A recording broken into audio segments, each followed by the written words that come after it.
بسم اللہ الرحمن الرحیم۔ ملتمسوں استاد العلماء شیخ الحدیث و تفسیر مفتی اہل سنت حضرت علامہ مولانا مفتی محمد شاہد برکاتی صاحب سے روحانی اور عرفانی گفتگو سے سورہ شمس کی تفسیر بیان فرما کے اللہ کا قلوب کو روشن فرمائے۔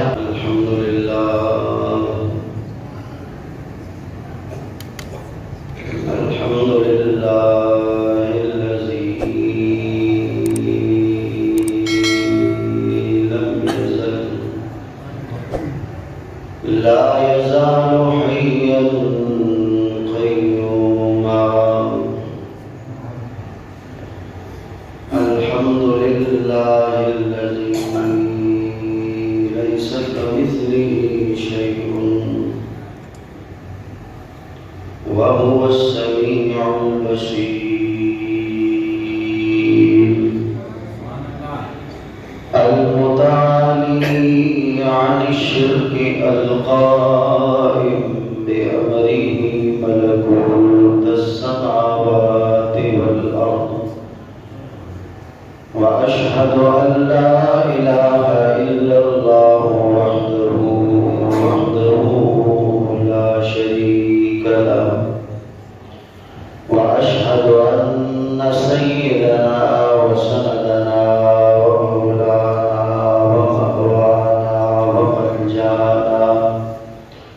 محمدًا عبده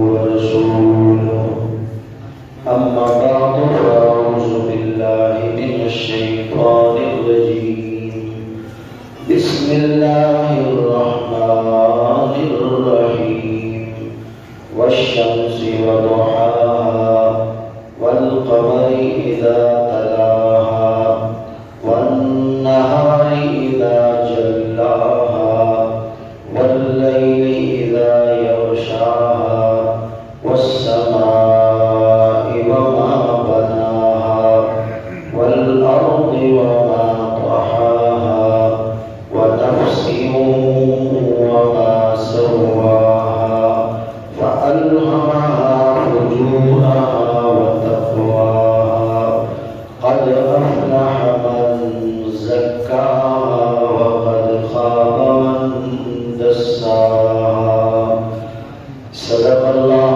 مولانا العظيم وصدق رسوله النبي الكريم ونحن على ذلك لمن الشاهدين والشاكرين والحمد لله رب العالمين الله رب محمد صلى عليه وسلم نحن عباد محمد صلى عليه وسلم محمد زينة الدنيا وبهجتها محمد كاشف الظلمات والظلم محمد أشرف الأعراب والعجم محمد خير من يمشي على قدمه تمام تعریف و توصیف کے لائق اللہ جل مجدور کریم کی ذات بابرکات ہے۔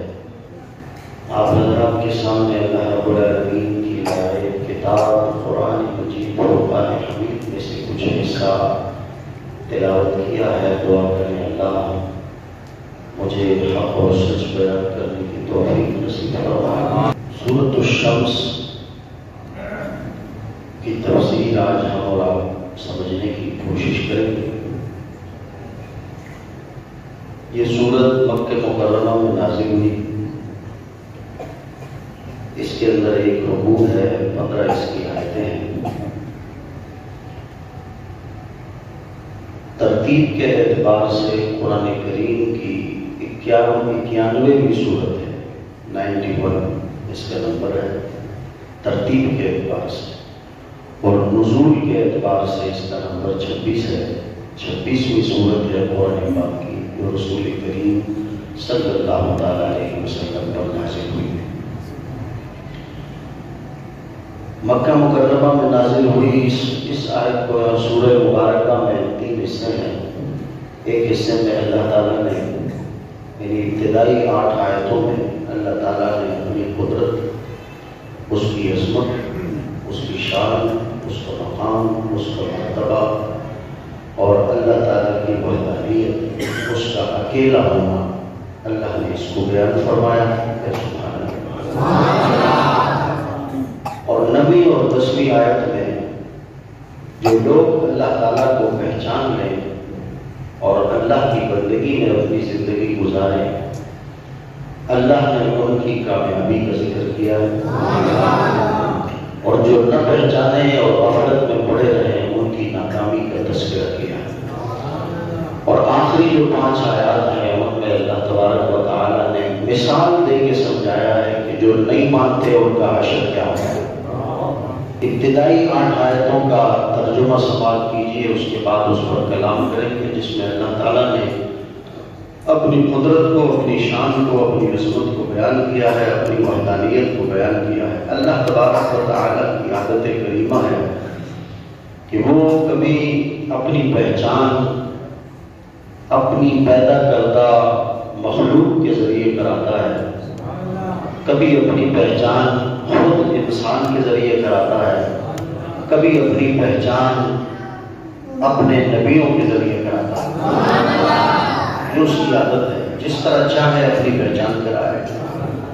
یہ جو 8 آیتیں ہم نے پڑھی ہے، اس میں اللہ تعالیٰ نے جو بڑی بڑی چیزیں پیدا کی ہیں ان کے ذریعے اللہ نے اپنی پہچان کرائی۔ پھر آخر میں انسان کے ذریعے اللہ تعالیٰ نے اپنی پہچان کرائی ہے کہ اللہ کون ہے، اس کی شان کیا ہے۔ ترجمہ سماعت کیجیے پھر کلام۔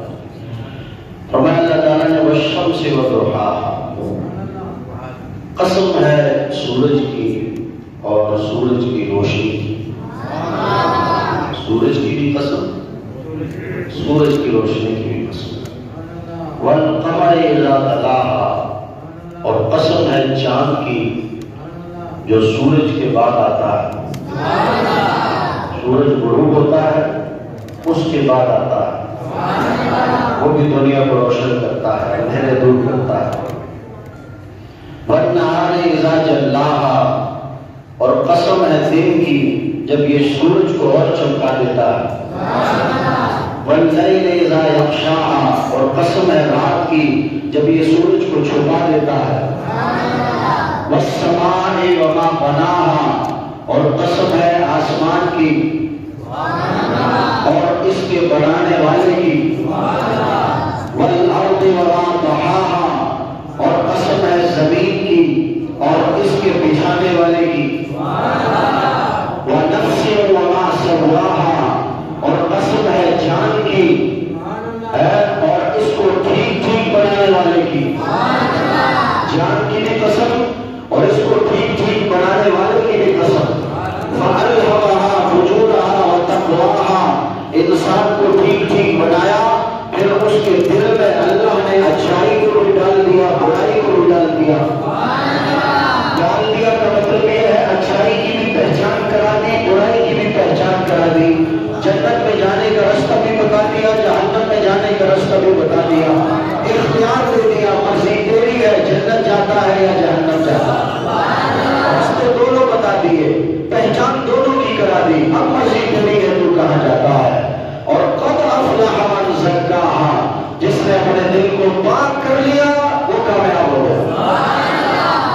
وقد خاب من دساها، جس نے اپنے دل کو گناہوں سے چھپا لیا وہ ناکام ہو گیا۔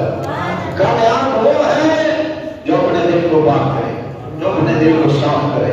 ناکام وہ ہے جو اپنے دل کو گناہوں سے چھپا دے، اس کو بھر دے گناہوں سے، وہ ناکام ہو جاتا ہے۔ ان آیت کریمہ میں اللہ تعالیٰ نے اپنی شان کو بیان کیا ہے۔ جب انسان پیدا نہیں ہوئے تھے، صرف روح ہی روح تھا، آپ کی روح بھی تھی، میری بھی تھی، کافروں کی بھی تھی، مشرکوں کی بھی تھی، صحابہ کی، اہل بیت کی، انبیاء کرام کی، خود جناب محمد رسول اللہ صلی اللہ علیہ وسلم کی روح مبارک بھی۔ اس عالم کو جس میں صرف روح ہے اسے عالم ارواح کہتے ہیں۔ کیا کہتے ہیں؟ عالم ارواح۔ پھر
کی بھی ہے، سب کی روح ہے، اللہ سب سے مخاطب ہے. اللہ نے فرمایا لست بربکم، کیا میں تمہارا رب نہیں ہوں؟ قالوا بلا، جس نے سب سے پہلے کہا وہ میرے اور آپ کے آقا مولا کی روح ہے. جس نے سب سے پہلے جواب دیا کہ یا اللہ تو ہمارا رب ہے، تو ہمارا خالق ہے، تو ہمارا مالک ہے، تو ہمارا رازق ہے. سب نے اقرار کیا، جتنی روحیں تھی سب نے کہا کہ تو ہمارا رب ہے. لیکن جب اللہ تبارک و تعالی نے دنیا میں بھیجا تو ہم اس کو بھول گئے. وہاں اقرار کیا، قرآن کہتا ہے اقرار کیا تم سب نے کہ تو ہمارا رب ہے. جب اللہ نے دنیا میں بھیجا تو ہم اسے بھول گئے، اللہ کو بھول گئے. اب جو شے طاقتور نظر آئی اس کو خدا کہہ دیا لوگوں نے. جو شے طاقتور نظر آئی اسے خدا کہہ دیا. دیکھا کہ آگ انسان کو جلا دیتی ہے تو لوگوں نے اپنے سر آگ کے آگے جھکا دی، آگ کو خدا کہہ دیا. پانی نے آگ کو بجھا دیا تو پانی کو خدا کہہ دیا. بڑے بڑے پہاڑ اور پتھر نظر آئے تو پتھروں کو خدا کہہ دیا. کسی نے چاند کو کہا خدا، کسی نے سورج کو کہا خدا، کسی نے ستاروں کے آگے سر جھکا دیا، کسی نے آگ کے آگے، کسی نے پانی کے آگے، کسی نے پتھروں کے آگے. مجوسیوں نے کہا دو خدا ہیں، عیسائیوں نے کہا تین خدا ہیں. مکے کے کافر اور مشرک کہنے لگے دو یا تین نہیں ہے، بہت سارے ہیں. 307 تو وہ خانہ کعبہ کے اندر رکھ کے بیٹھے تھے. صحابی کو نبی کریم علیہ السلام نے بھیجا کہ جاؤ تم اپنے قبیلے اور اپنے قبیلے میں جا کر کے اب تم لوگوں کو دین سکھاؤ، نمازیں پڑھاؤ، امام بن جاؤ. وہ وہاں چلے گئے، امام بن گئے، فجر کی نماز پڑھا رہے ہیں. پہلی رکعت میں سورہ اخلاص پڑھ قل هو اللہ احد، دوسری رکعت میں قل هو اللہ احد، مغرب آئی مغرب میں بھی قل هو اللہ احد، عشاء میں بھی قل هو اللہ احد. ہر رکعت میں جو جہری نماز ہے اس میں سورہ اخلاص ہی پڑھتا رہا. جب کہیں دن گزر گئے تو صحابہ نے رسول اللہ کی بارگاہ میں شکایت کی، یا رسول اللہ یہ صرف یہ ایک سورت پڑھتا ہے اور پڑھتا ہی نہیں ہے پورے قرآن میں سے نماز میں کہیں سے بھی، یہ سورت پڑھتا ہے ہر رکعت میں. نبی کریم علیہ السلام نے فرمایا بلا کے لاؤ اسے. جب حضور کے پاس آئے تو حضور نے وجہ پوچھی تو اس نے عرض کیا یا رسول اللہ اس میں اللہ کی شان ہے، مجھے اس سورت سے محبت ہے، میں اس لیے اس کو ہر رکعت کو پڑھتا ہوں. اس میں اللہ کی شان بیان کی گئی ہے، مجھے اس سے محبت ہے. تو حضور نے فرمایا جا اس سورت سے محبت ہی تجھے جنت میں لے جائے. شیخ رحمان مکی رحمۃ اللہ تعالی علیہ برگزیدہ اللہ تبارک و تعالی کے بندے وہ فرماتے ہیں میں ایک رات مکے کی قبرستان میں گیا، میں نے قبر کے پاس بیٹھ گیا. جنت المعلا مکے کا قبرستان ہے جہاں پر صحابہ کرام آرام فرما رہے ہیں، زور سے کہو سبحان اللہ. جہاں صحابہ آرام فرما رہے ہیں، جہاں پر اللہ کی ولی آرام فرما رہے ہیں، جہاں پر نبی کریم علیہ السلام کی پہلی زوجہ ام المؤمنین حضرت خدیجہ الکبریٰ رضی اللہ تعالی عنہا کا مزار مبارک ہے، اس قبرستان میں فرماتے میں گیا اور جا کر کے قبر کے پاس بیٹھا تو میری آنکھیں بند ہو گئی. میں نے دیکھا کہ سارے قبرستان کے لوگ باہر آئے ہوئے ہیں قبروں سے اور اکٹھے بیٹھے ہوئے ہیں. میں نے ان سے پوچھا کیا قیامت آ گئی ہے؟ انہوں نے کہا نہیں قیامت نہیں آئی ہے. میں نے پھر پوچھا کہ اکٹھے کیوں بیٹھے ہو باہر نکلیے؟ تو فرمایا یہاں سے ایک آدمی گزرا تھا، اس نے سورہ اخلاص ایک مرتبہ پڑھی، ثواب لنا، اور اس کا ثواب اسے ہمیں بخش دیا. نحن نقتسم منذ سنۃ، ایک سال ہو گیا ہم اس کا ثواب تقسیم کر رہے ہیں، ختم نہیں ہو رہا. ایک سال سے اس کا ثواب ہم تقسیم کر رہے ہیں، ختم نہیں ہو رہا ہے. یہ اللہ کی توحید کو بیان کرتی ہے، اللہ کی ذات کو بیان کرتی ہے. تو اللہ تبارک و تعالی اپنی صفات کے ذریعے، اپنی مخلوق اور تخلیقات کے ذریعے بھی اپنی پہچان کراتا ہے، انسان کے ذریعے بھی اپنی پہچان کراتا ہے، رسولوں کے ذریعے سے بھی اللہ تبارک و تعالی اپنی پہچان کراتا ہے. مجھے بتائیے اللہ کی شان سنیے، لیس کمثلہ شیء، اس جیسا کوئی نہیں.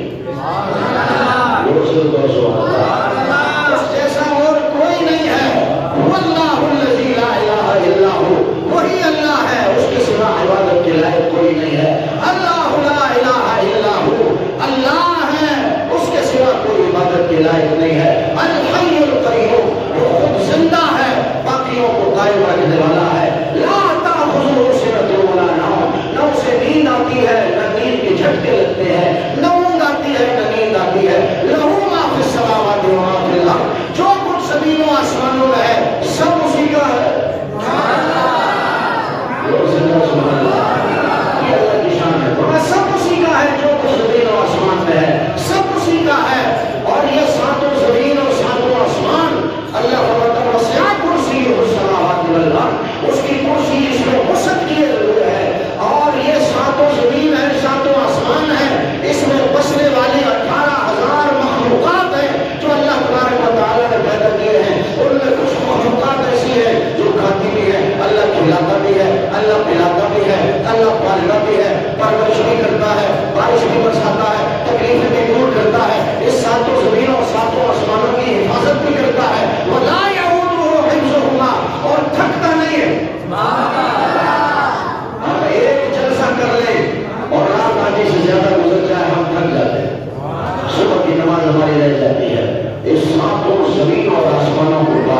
نہیں.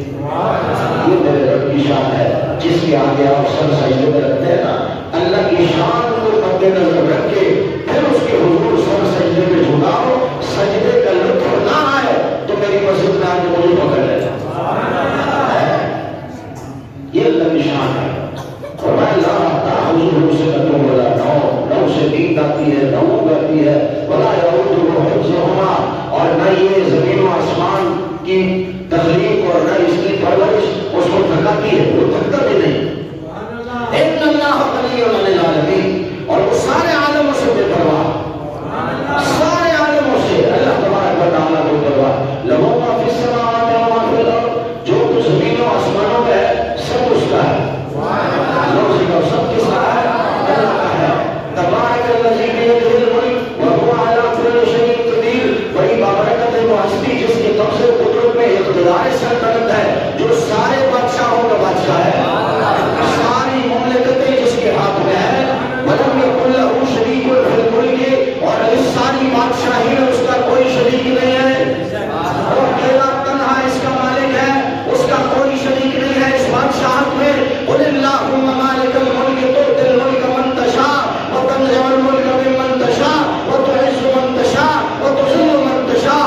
سب اسی کا ہے. وہ جس کو چاہتا ہے بادشاہ عطا فرماتا ہے، جس سے چاہتا ہے بادشاہ چھین لیتا ہے، جس کو چاہتا ہے عزت عطا فرماتا ہے، جس سے چاہتا ہے عزت چھین لیتا ہے. یہ میرے رب کی شان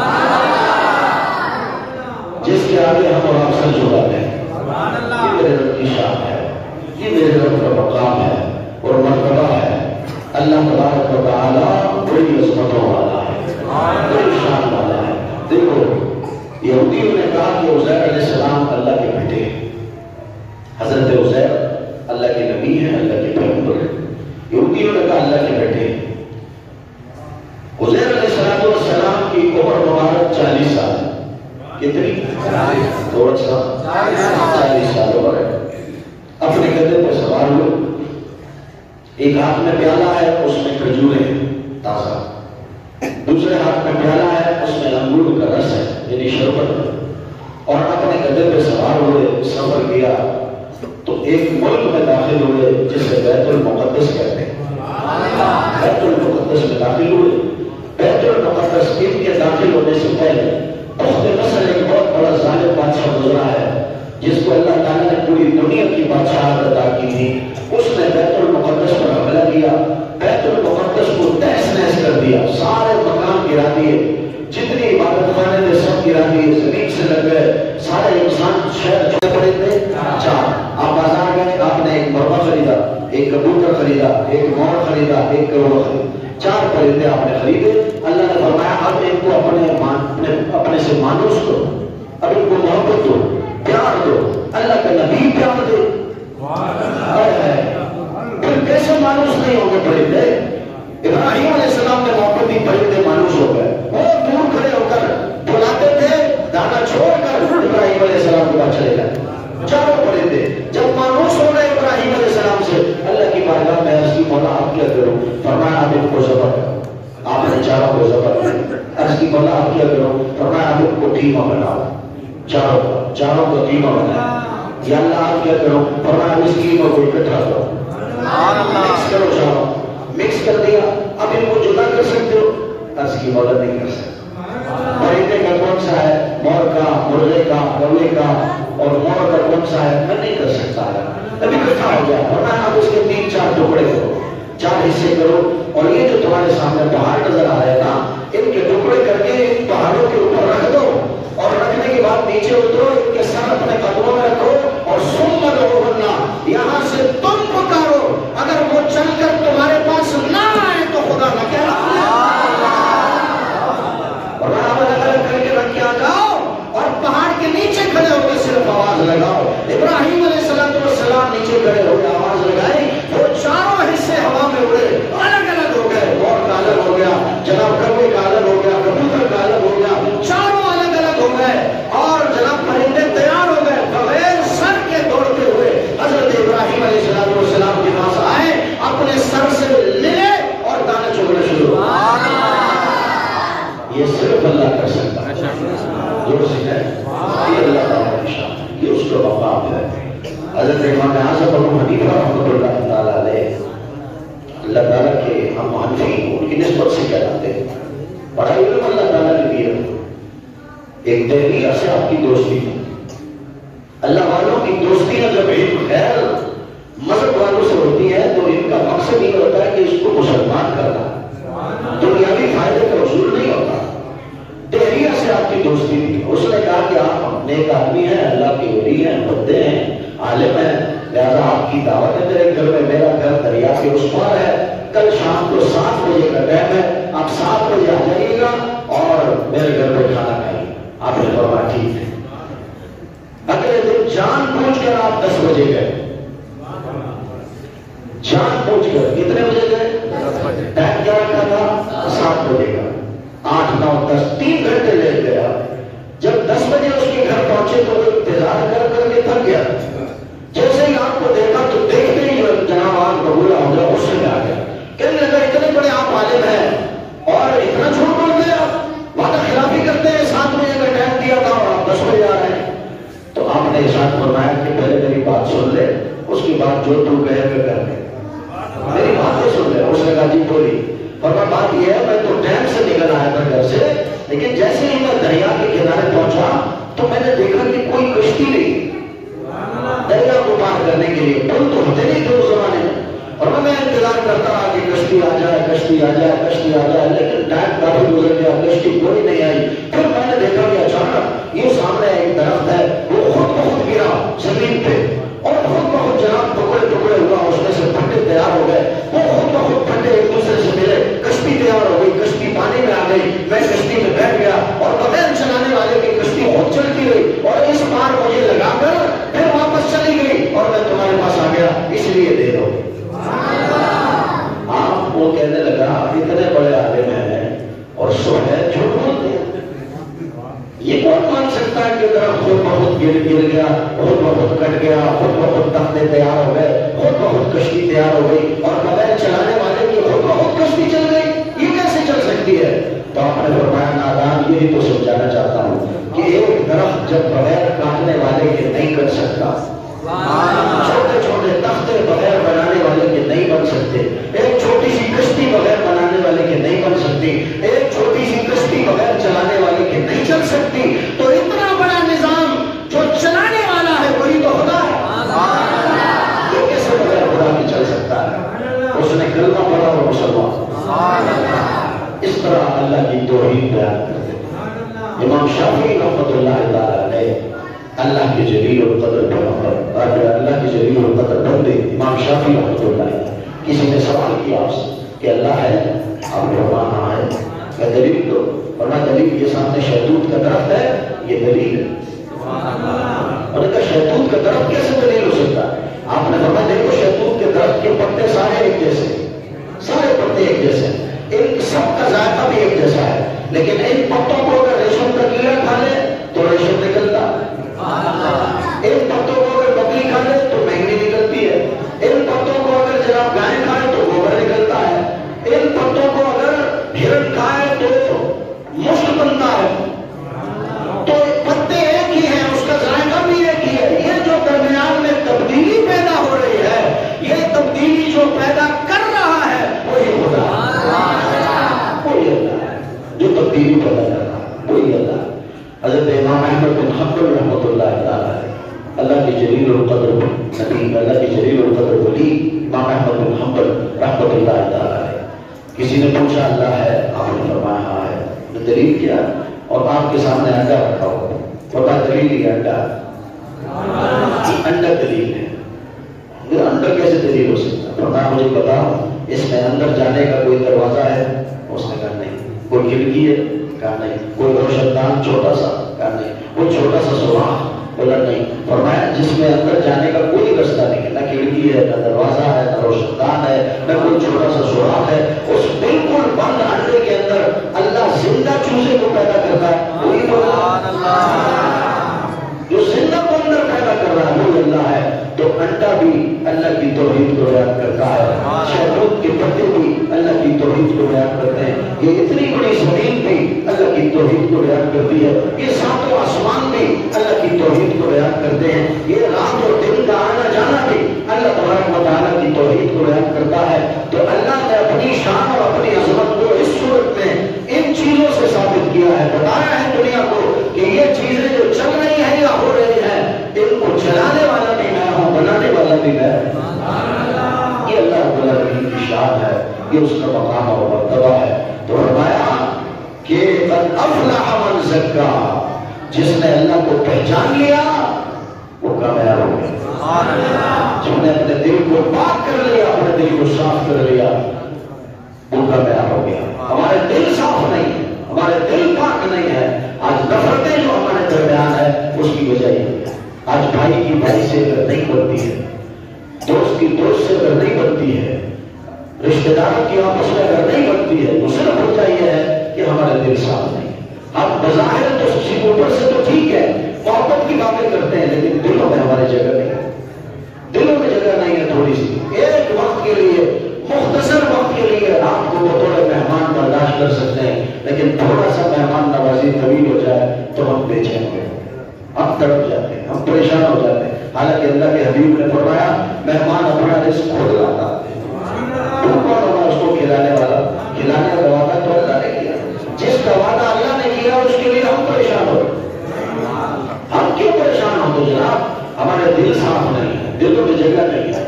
آج بھائی کو چھوڑو، ہم اگر کسی کی صحبت میں جاتے ہیں تو آپ دیکھیں آپ کہ صحبت میں جانے کے بعد اگر ابا جی بھی کسی کو بھیجتا ہے بیٹے کو، تو بیٹے کو کہتا ہے مل کے آنا اس سے، وہ جس کے باپ کا صحبت ہے نا اس سے مل کے آنا، تاکہ اس کو پتا چلے کہ ہم لوگ آئے تھے۔ کل کو وہ کہے گا کہ تم لوگ آئے نہیں کرے ابا کی صحبت میں۔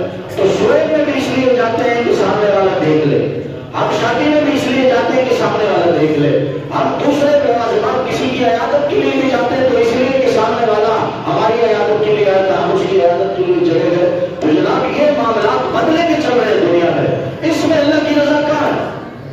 اللہ تبارک و تعالیٰ کی رضا تو ہمیں کوئی نظر نہیں ہے، کبھی دکھائی نہیں دیتی۔ تو یہ سارے کام ہمارے اس لیے اس طرح ہے کہ ہمارے دل صاف نہیں ہے۔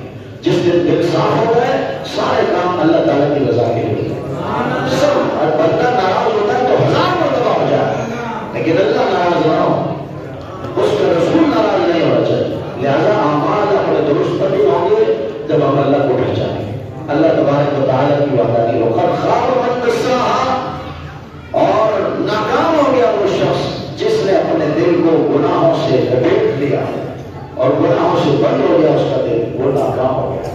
کذبت ثمود بطغواہا، قوم ثمود نے اپنی سرکشی کی وجہ سے اللہ کے بھیجے ہوئے نبی کو ٹھکرا دیا، اور وہ قانون اور وہ پابندیاں جو اللہ تبارک و تعالیٰ نے لگائی تھی ان کو ان لوگوں نے ٹھکرا دیا۔ اذ انبعث اشقاہا، کہ جب ان میں سے ایک سب سے بڑا بدبخت انسان کھڑا ہوا، قوم ثمود نے اللہ کے نبی حضرت صالح علیہ السلام تھے، صالح علیہ السلام سے کہا کہ آپ نبی ہیں تو کوئی دلیل بتاؤ۔ آپ نے کہا کیا دلیل چاہتے ہو؟ وہاں یہ سامنے پہاڑ ہے، اس پہاڑ سے اونٹنی پیدا ہو جائے، اونٹنی سے اونٹنی کا بچہ پیدا ہو تو سمجھ میں آتا ہے، لیکن اللہ کی دلیل مانگ رہے ہو تو ہمیں اس پہاڑ سے پیدا ہو جائے۔ تو آپ نے دعا کی، اللہ نے پہاڑ سے اونٹنی پیدا کر دی۔